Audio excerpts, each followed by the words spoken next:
The text message from my daughter made my hands shake. Mom, I can't take it anymore.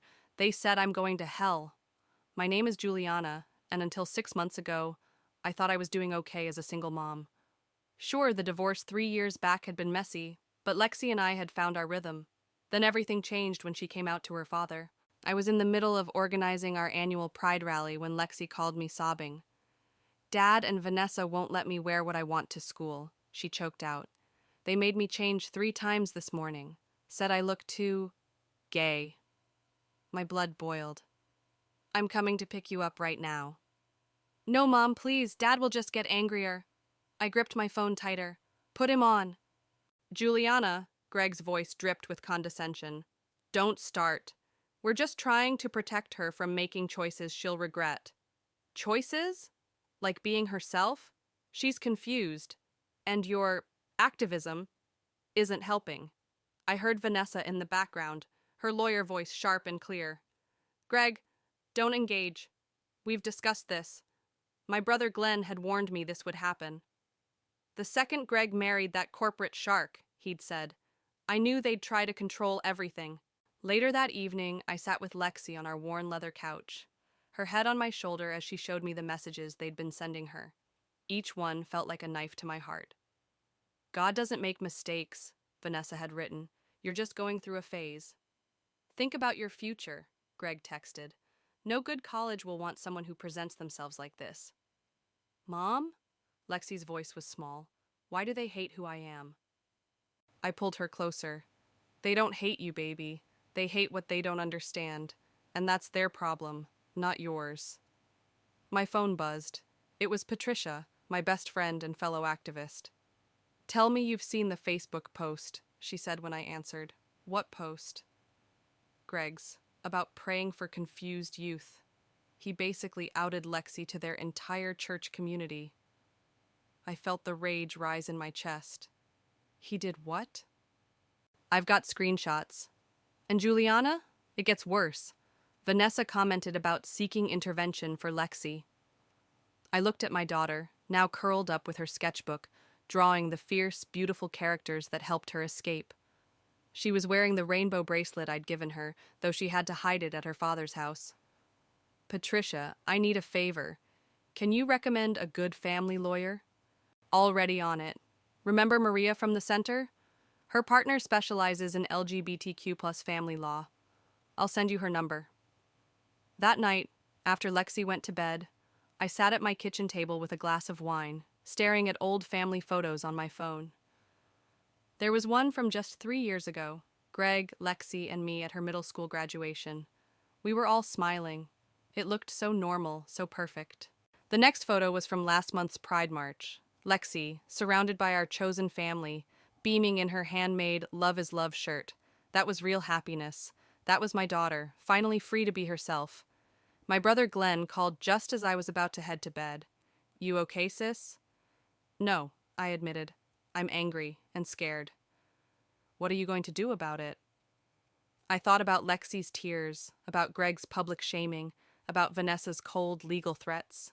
I'm going to fight, I said, my voice stronger than I felt. I'm filing for full custody. It'll get ugly, Glenn warned. Greg won't back down easily, and Vanessa knows every legal trick in the book. I don't care. They're hurting my baby. This ends now. Then you better be ready for war, Glenn said, because they'll use everything against you. Your activism, your lifestyle, your friends. Let them try. I opened my laptop and started typing an email to the lawyer Patricia recommended. Some things are worth fighting for. As I wrote, another text from Lexi lit up my phone. Mom, can you come check on me? Had a nightmare. I found her sitting up in bed, hugging her knees. Same dream? She nodded. The one where Dad locks me in my room until I turn normal. I sat on her bed, pulling her into a fierce hug. Listen to me, Lexi. You are normal. You are perfect exactly as you are. And I promise you, I will never let anyone lock away who you are. Even Dad? Especially Dad. As I held her, I knew tomorrow would bring the start of the biggest battle of my life. But looking at my daughter, strong, beautiful, and finally beginning to understand who she was, I knew it was a battle I couldn't afford to lose. The courthouse lobby felt colder than it should have for a summer morning. Lexi's hand trembled in mine as our lawyer, Diana, reviewed our strategy one last time. "Remember," Diana said, straightening her blazer, "let me do most of the talking. Judge Rivera is fair, but she's traditional. We need to present this carefully." Glenn appeared with coffee cups for everyone. "Thought we could use some liquid courage." "Thanks," I managed, though my stomach was too knotted to drink. I watched the entrance, knowing any minute Greg and Vanessa would walk through those doors. "Mom?" Lexi whispered. "What if—" The clicking of expensive heels cut her off. Vanessa strode in, Greg trailing behind her like an obedient shadow. Her designer suit probably cost more than my monthly rent. "Juliana," Vanessa nodded curtly. "I hope you realize this is completely unnecessary. We could have handled this privately." "Like how you privately posted about my daughter on Facebook?" I shot back. Diana touched my arm. "Not here." Greg wouldn't even look at Lexi. He stood examining his phone as if his daughter wasn't right there, wearing her heart on her sleeve and a pride pin on her backpack. "All rise," the bailiff called, and we filed into the courtroom. Judge Rivera looked exactly as Patricia had described, stern, shrewd, with reading glasses perched on her nose like tiny watchtowers. "Your Honor," Vanessa began, every inch the polished attorney. "This is a simple case of parental alienation. Ms. Wise has been encouraging rebellious behavior." "Objection," Diana interrupted. "Counsel is characterizing sexual orientation as rebellion." "Sustained," Judge Rivera said. "Ms. Lee, choose your words more carefully." I watched Lexi from the corner of my eye. She sat straight-backed, chin up, but I could see her fingers working anxiously at the edge of her sleeve. The morning dragged on through preliminary motions. Vanessa threw around terms like undue influence and psychological manipulation. Diana countered with documentation of Greg's social media posts and text messages. During a brief recess, Glenn pulled me aside. "You're doing great, sis. But there's something you should know. I overheard Vanessa on her phone earlier. Something about bringing in a conversion therapy expert as a witness." My stomach lurched. They wouldn't dare. They would, and they are. Back in the courtroom, Lexi's phone buzzed. She glanced at it, and I saw all color drain from her face. "What is it?" I whispered. She showed me the screen. Greg had texted, "Not too late to drop this. Think about what this will do to your college applications, to your future, to our family name." Diana noticed Lexi's distress and requested another brief recess. In the hallway, Lexi finally broke down. "I can't do this," she sobbed. "Maybe they're right. Maybe I should just pretend." Patricia, who had been sitting quietly in the gallery for support, stepped forward. "Hey, kiddo. Remember what you told me at the youth center last week? About being tired of living in other people's shadows?" Lexi nodded. "That girl who stood up and shared her story with 20 other scared teens? That's who you are, not what they want you to be." I watched my daughter straighten her shoulders, wiping tears with the back of her hand. "You're right." When we returned, Judge Rivera had a surprise. "I'd like to speak with Lexi, alone." My heart stopped. Diana squeezed my hand. "This is good," she whispered. "Judge Rivera wants to hear her voice." As Lexi followed the judge to her chambers, Greg finally spoke up. "This is ridiculous. She's a child. She doesn't know what she wants." "She knows exactly who she is," I snapped. "You're the one who can't see it." "Order," the bailiff warned. 20 minutes later, Lexi emerged from the judge's chambers. She was smiling, actually smiling, for the first time that day. Judge Rivera followed, her expression unreadable. "We'll reconvene tomorrow morning. In the meantime," she fixed Greg and Vanessa with a stern look, "all parties are to refrain from any communication with the minor. And Mr. Valdez, delete that social media post immediately." As we gathered our things, Lexi's phone buzzed again. Her face went pale. "What now?" I asked. "It's from Vanessa," she whispered. She says she has proof that you've been taking me to inappropriate events and exposing me to dangerous influences." Glenn read the message over her shoulder and swore under his breath. "They're going after your activism, Jules. They're going to try to paint you as an unfit mother." Diana overheard and stepped closer. Let them try. We have something they don't. What's that? I asked. The truth, she said simply. And tomorrow, we're going to make sure everyone hears it. Walking out of the courthouse, I held Lexi close. The battle was far from over, but watching her walk with her head high, pride pin catching the sunlight, I knew we'd already won something precious, her right to be herself. Mom, she said as we reached the car, I'm not afraid anymore. Neither was I. Tomorrow would bring its own challenges, but for now, this was enough. The mediator's office felt like neutral ground, all beige walls and generic artwork.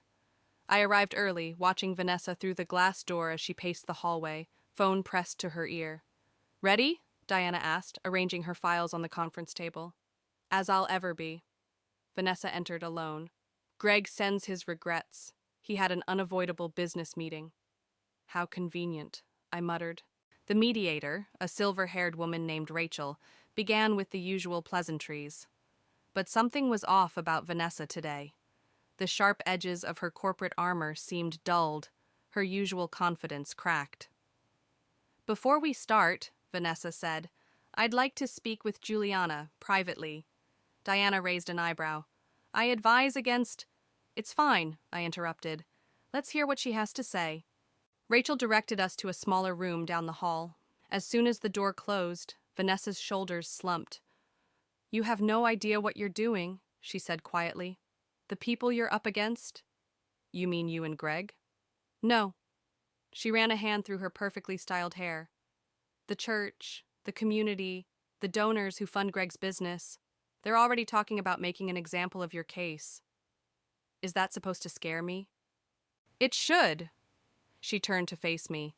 Did you know I had a girlfriend in college? The revelation hit like a thunderbolt. I studied her face, searching for any sign of deception. What? Her name was Sarah. We were together for 2 years, then my father found out. She laughed bitterly. He was a lot like Greg, actually. Traditional, uncompromising. What happened? What do you think? I chose my career, my family, the path of least resistance. She pulled out her phone, scrolled through it. Here. The photo showed a younger Vanessa, arm around a smiling woman with wild red hair. They looked happy, in love. Why are you showing me this? Because I need you to understand what you're risking. These people, they don't just disagree with you. They'll destroy you. Your reputation, your work, everything. Like they destroyed you? Her face hardened. I made my choice. And now you're helping Greg make the same choice for Lexi? I'm trying to protect her. By what? Teaching her to hate herself? To hide who she is? Vanessa turned away, but not before I caught the glimmer of tears. You don't understand the pressure Greg's under. His investors are threatening to pull out. The church board is talking about intervention programs. My phone buzzed. A text from Glenn. Where are you? Diana needs to show you something urgent. We should get back, I said. Wait. Vanessa grabbed my arm. There's something else you need to know. About Greg's past. About why he's so afraid of— The door opened. Rachel stood there looking concerned. Everything all right? Fine. Vanessa straightened, mask sliding back into place. We're done here. Back in the main room, Diana was reviewing a document with Glenn. Her expression made my stomach drop. What's wrong? They filed a motion, Glenn said. They're requesting psychological evaluations for both you and Lexi. They can't do that. They can, Diana said grimly. And there's more. They're subpoenaing records from the LGBTQ+ Center. Every event Lexi attended, every counseling session. My phone buzzed again. A message from Patricia. SOS. Lexi just called me crying. Someone at school showed her the church's newsletter. They're using her story as a cautionary tale. I have to go, I said, gathering my things. My daughter needs me. Vanessa caught my eye as I headed for the door. For a moment, I saw that college girl again, the one who loved freely before the world taught her not to. Juliana, she called after me. Whatever you hear about Greg in the next few days, remember I tried to warn you. I found Lexi at Patricia's house, curled up on the couch with a cup of tea. Patricia had already printed out the newsletter. There, in black and white, was a thinly veiled account of our family's moral crisis. "They didn't use my name," Lexi said hollowly, "but everyone knows it's me." I sat beside her, reading the hateful words through blurring eyes. "We can fight this. Add it to the lawsuit." "That's not all," Patricia said. "Show her, Lexi." Lexi pulled up her phone, opened Instagram. Dozens of messages from classmates, some supportive, others cruel. But one stood out from a private account. "Ask your stepmom about Sarah. Ask her what happens to girls who don't follow the rules." I thought of Vanessa's photo, of her unfinished warning about Greg's past. Something bigger was unfolding here, something beyond our custody battle. "Mom," Lexi's voice was small. "What are we going to do?" I pulled her close, mind racing. "We're going to find out the truth, all of it, and then we're going to make sure everyone else knows it too." Because now I understood, this wasn't just about custody anymore. This was about breaking a cycle of silence that had already claimed too many victims. "Sarah Mitchell," Patricia announced, dropping a stack of printouts on my kitchen table. "Class of 2003, same university as Vanessa. And look what I found in the campus newspaper archives." The grainy photo showed a student protest. In the front row, holding a Love Wins banner, stood Sarah, Vanessa's former girlfriend, next to a familiar face. "Is that—" I leaned closer. "Greg?" "Yep, your ex-husband was quite the activist back then. Environmental causes, LGBTQ+ rights, you name it." Glenn whistled low. "Well, well, someone had quite the change of heart." My phone lit up with a text from Diana. "Meeting in 20, bringing someone you need to meet." At Diana's office, we found her with a woman about my age, dressed in business casual with short gray hair. "This is Margaret," Diana said. "She used to work for Greg's father." Margaret's hands fidgeted with her coffee cup. "I've been following your case. When I saw Greg's name, I couldn't stay quiet anymore." "What do you mean?" "I was there when Greg's father caught him with his boyfriend." The room went dead silent. "His what?" I barely recognized my own voice. "Senior year of college, his father walked in on Greg and James, that was his name, in Greg's dorm room. The next day, James disappeared, transferred schools. Greg spent the summer at some spiritual retreat. When he came back, he was different," I finished, remembering how Greg had once told me he'd had a religious awakening in college. "His father threatened to cut him off completely. Not just money, family, connections, everything. Greg chose security over love, just like Vanessa did." My phone buzzed, a text from an unknown number. "Storage Unit 247, Riverside Complex, code 1103, go alone." "That's Vanessa's handwriting," Glenn said, looking over my shoulder. "Could be a trap." "Or could be exactly what we need," Diana mused. "Margaret, would you be willing to testify about what you saw?" Margaret nodded. "It's time someone stood up to the Valdez family's bullying." An hour later, I stood before Storage Unit 247, heart pounding. The code worked. Inside, a single cardboard box sat on a metal shelf. On top, a note, "The truth sets us free, or so they say." The box contained photos, letters, newspaper clippings. Greg at pride rallies. Greg and James, young and in love. Vanessa's college journals. And something else. Financial records showing massive donations from Greg's father to conversion therapy programs. My phone rang. "Patricia." "Jules, you need to get to the youth center, now. Lexi's here and she's not okay." I found my daughter sitting with Patricia in the center's art room, tears streaming down her face. "Dad came to school," she choked out. "He made a scene in front of everyone." "What happened?" "He saw my art project, the one about family acceptance. He just lost it. Started yelling about how I was embarrassing him, destroying our family's reputation." "There's video," Patricia said quietly, showing me her phone. The footage was shaky but clear. Greg, red-faced, tearing down Lexi's artwork while students watched in horror. His words carried clearly, "No daughter of mine will promote this lifestyle."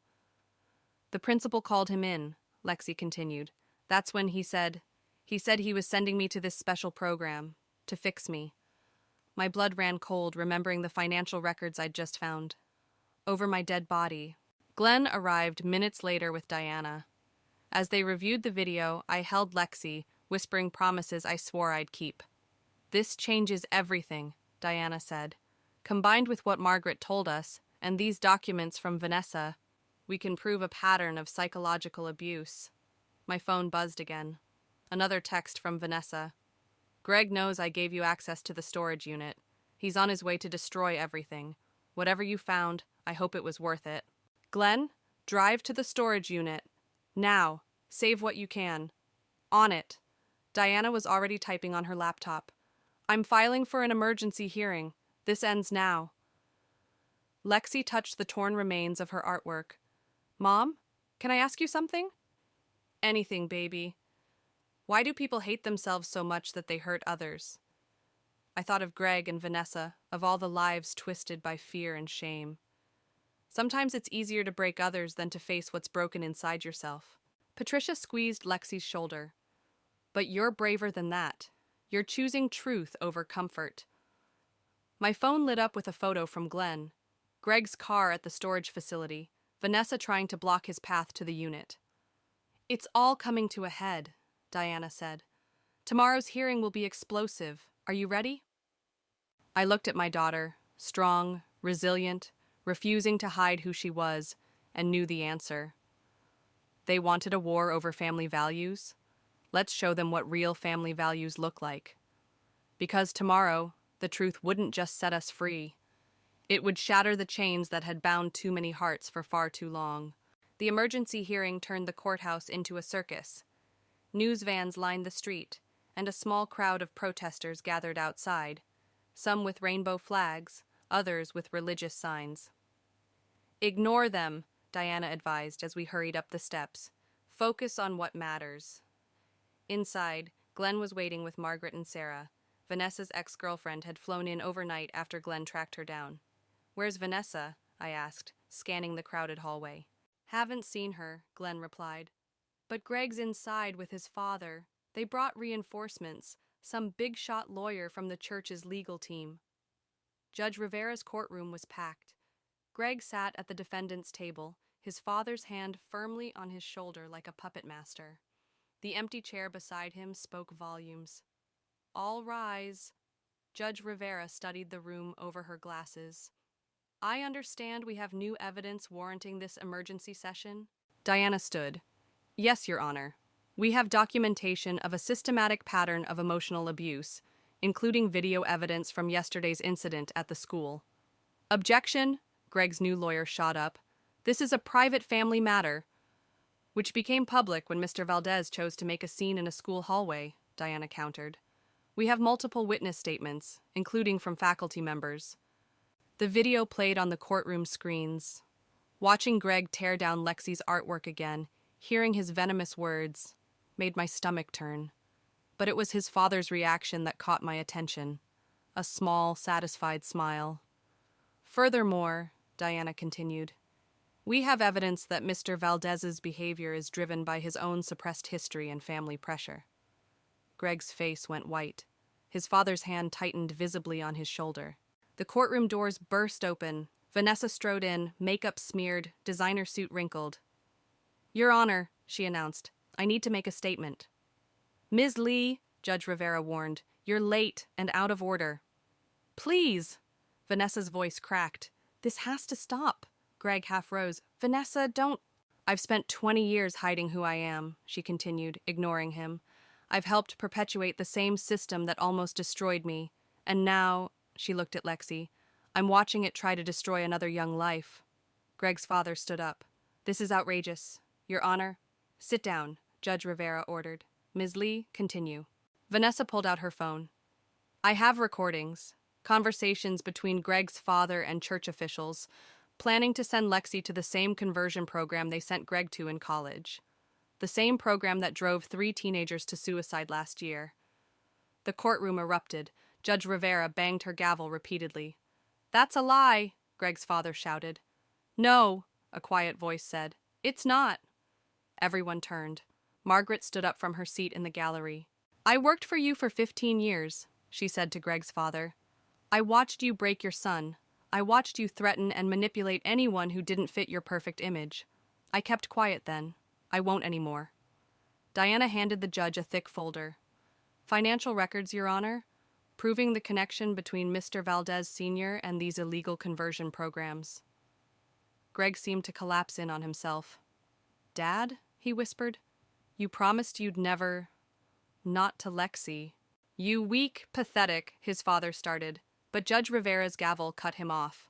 That's enough. Mr. Valdez Sr., you will remove yourself from my courtroom immediately. Officers, please escort him out. As security led Greg's father away, Sarah stepped forward. Your Honor, I'd like to testify about what these programs really do to young people. The next hour was devastating. Sarah and others shared their stories of trauma and abuse. Greg sat silent, tears streaming down his face. Vanessa moved to sit beside him, her own mask finally shattered. Mom, Lexi whispered beside me. Can I speak? I squeezed her hand. Are you sure? She nodded, standing before I could answer. Your Honor, I'd like to say something to my dad. Judge Rivera nodded gently. Go ahead, Lexi. Lexi turned to face Greg. Dad, I love you, but I won't let you or anyone else make me hate myself. I won't disappear. I won't change. And if you can't accept me as I am, then maybe you need to remember who you used to be, the person who stood up for love before fear won. Greg covered his face with his hands, shoulders shaking. Given the evidence presented, Judge Rivera announced, I'm granting immediate full custody to Juliana, with supervised visitation rights for Mr. Valdez contingent upon completion of LGBTQ+ sensitivity training and family counseling. As people began filing out, Greg approached us slowly, his father's influence visibly lifting from his shoulders. Juliana, he said softly, I'm so sorry. To both of you. I forgot who I was, who I could be. It's not me you need to apologize to, I replied, looking at our daughter. Lexi stood tall, pride pin glinting on her jacket, finally free to be herself. The healing would take time, but as we left the courthouse, stepping into the sunlight past the dispersing crowds, I knew something fundamental had shifted. Not just for our family, but for every family trapped in the shadows of fear and shame. The youth center buzzed with nervous energy.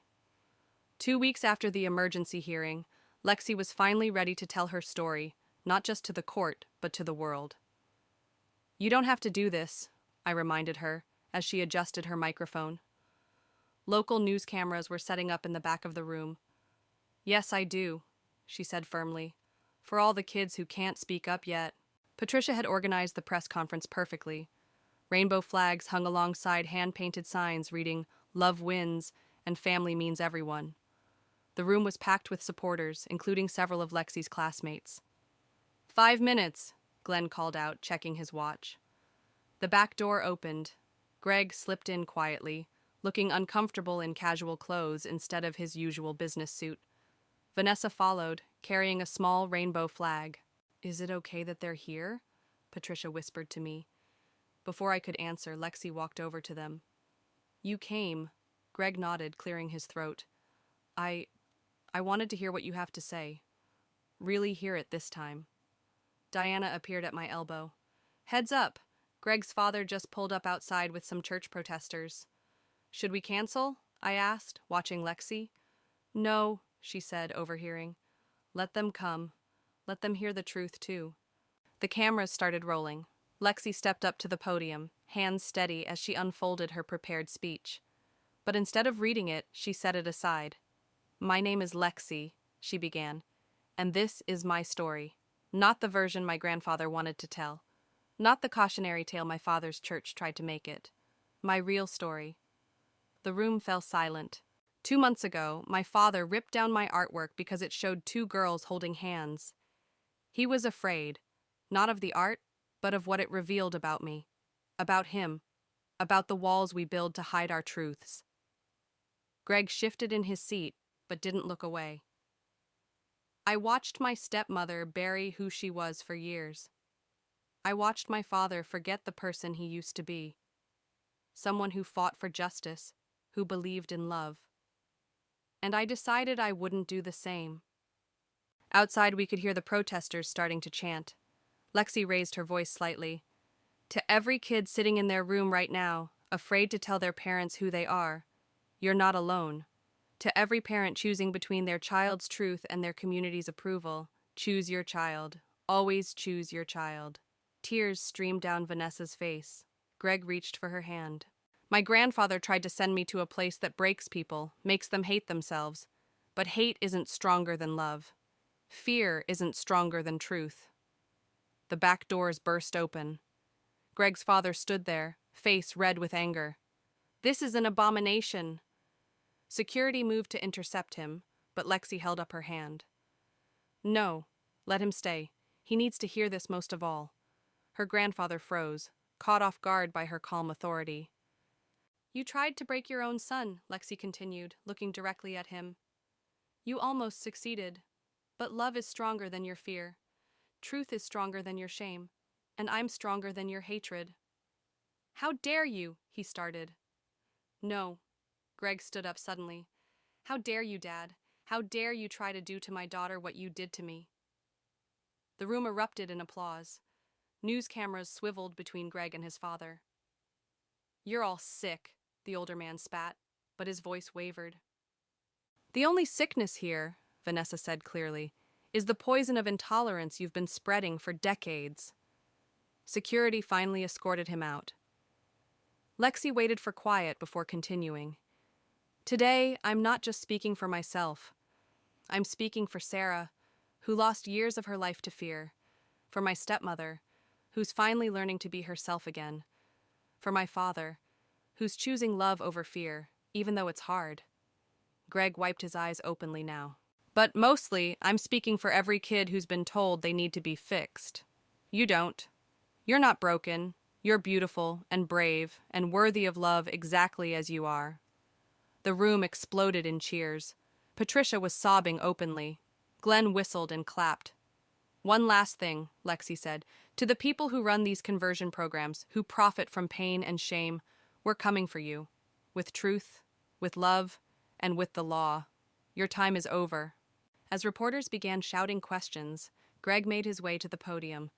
Without a word, he hugged Lexi tightly. I'm so proud of you, he whispered, loud enough for the microphone to catch. So proud of who you are. Vanessa joined them, then me. Cameras flashed as we stood together, not a broken family, but a healing one. Later, as we cleaned up the center, Lexi found her grandfather's abandoned protest sign. She turned it over and wrote in bold letters, Love wins.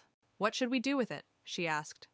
Keep it, I said, as a reminder that truth always comes out, that love always wins in the end. She smiled, pinning it to the wall alongside her restored artwork. Even when it takes 3 generations? Especially then. Because sometimes the greatest victory isn't just in speaking your truth, but in helping others find the courage to speak theirs too. The final hearing felt different from all the others. Maybe it was the sunlight streaming through the courthouse windows, or maybe it was the crowd of supporters filling every bench, students, parents, and activists wearing rainbow pins matching Lexi's. Nervous? Glenn asked, adjusting his tie. Not anymore, I replied, watching Greg and Vanessa enter together. They'd both resigned from the church board yesterday, a decision that had made headlines. Judge Rivera called the session to order. Before we proceed, I understand Ms. Lee has a statement.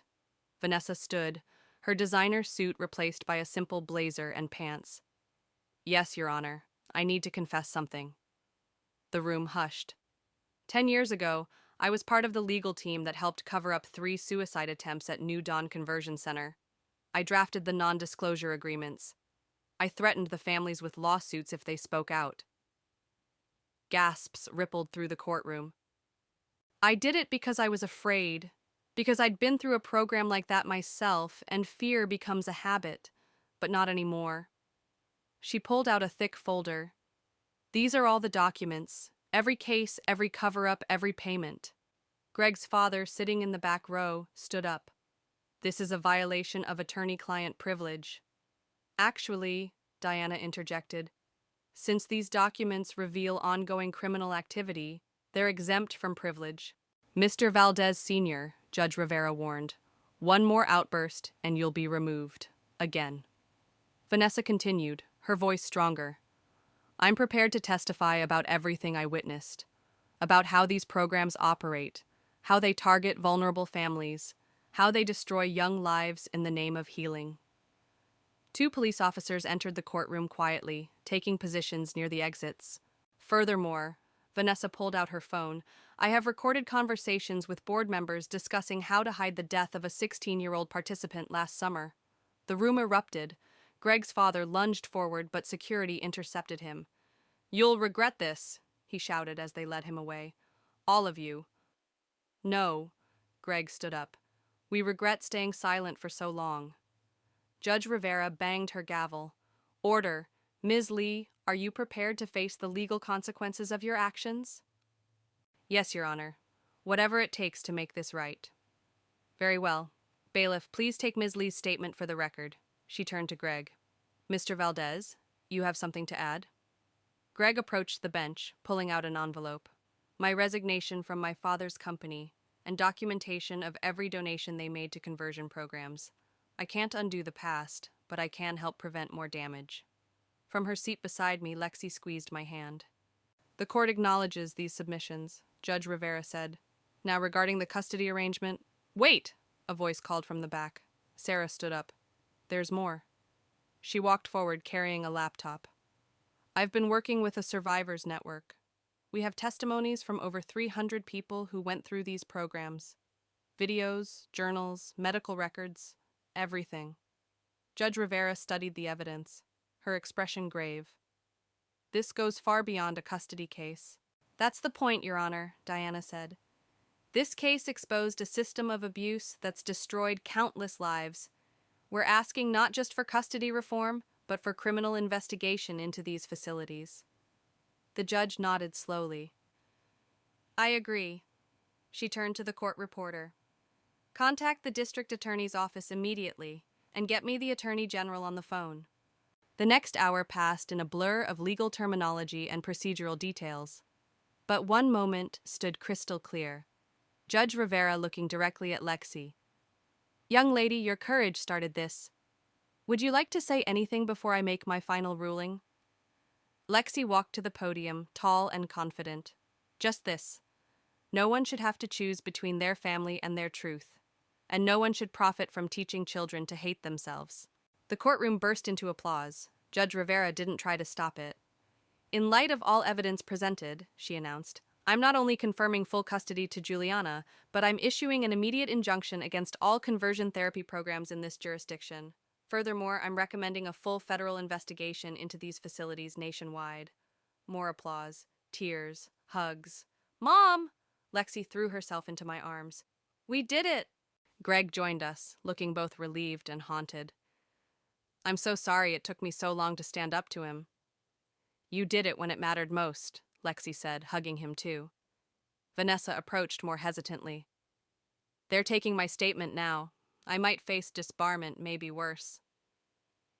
You did the right thing, I told her. Finally, she smiled sadly. Better late than never. Outside the courthouse, reporters swarmed us. But it was the group of teenagers wearing rainbow pins who caught Lexi's attention. Thank you, one girl said, crying. My parents were talking about sending me to New Dawn next month. Now they can't. Lexi hugged her tight.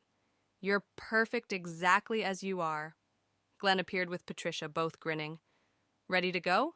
The youth center's throwing a celebration.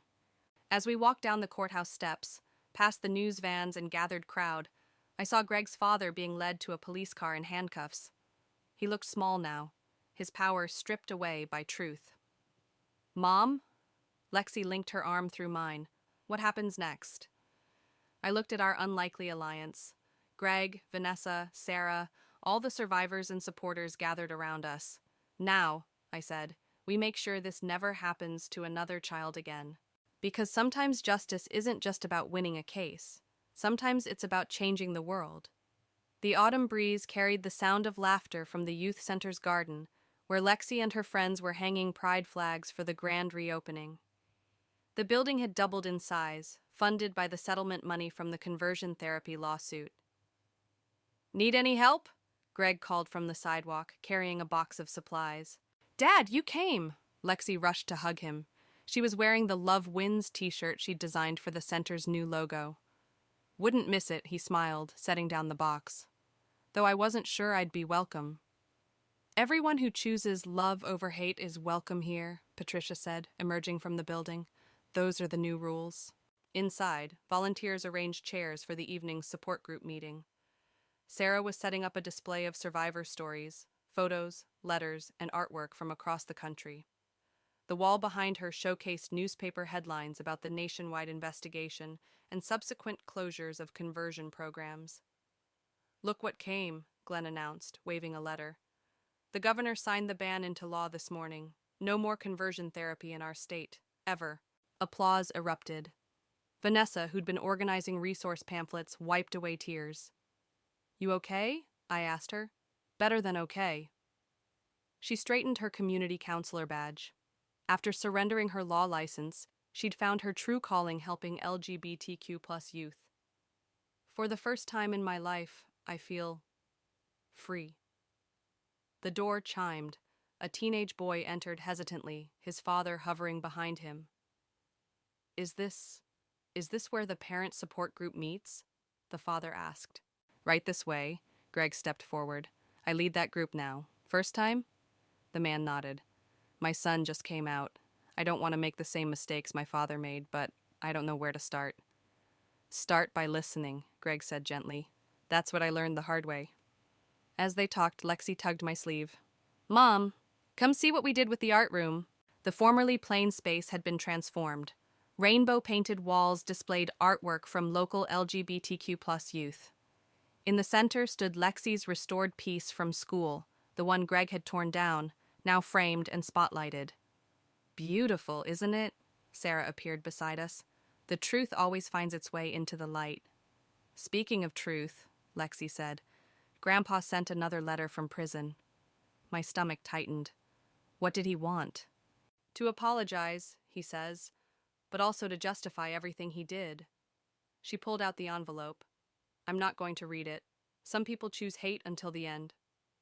And that's their loss, I hugged her close. The center filled with people as evening approached. Teenagers, parents, allies, all gathering for the reopening ceremony. Even Judge Rivera came, wearing a rainbow pin on her robes. Before we cut the ribbon, Patricia announced, someone has a few words to share. Lexi took the microphone, looking out at the crowd. So different from the scared girl who'd texted me about going to hell just months ago. When I was little, I thought family meant blood. Then I thought it meant whoever shared your last name. Now I know. Family means people who love you exactly as you are. She gestured around the room. Look at us, former enemies turned allies, strangers turned supporters, people who chose love over fear, truth over comfort, courage over silence. That's family. Greg stood with Vanessa, both nodding through tears.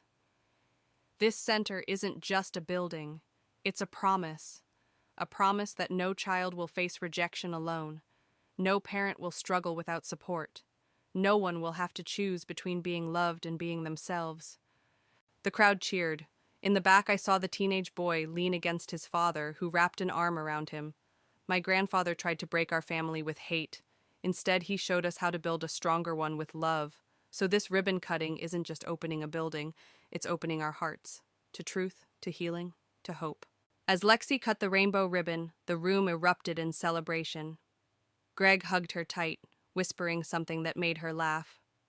Vanessa and Sarah stood hand in hand, their past pain transformed into purpose.